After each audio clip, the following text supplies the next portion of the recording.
Allora, quest'anno al 2B Verona si è parlato dei sensi e del rapporto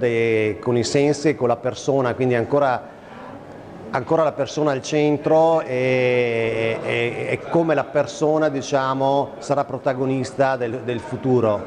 Si è parlato molto anche di innovazione, di tecnologie esponenziali, di intelligenza artificiale e sempre di più queste tecnologie saranno prevaricanti e sempre di più la persona comunque sarà al centro. 2B Verona anche in questa edizione si è dimostrato un ottimo laboratorio, un momento in cui è stato possibile condividere delle esperienze, soprattutto conoscere nuove esperienze, relazionarsi con nuove persone, un bel bridge tra le varie generazioni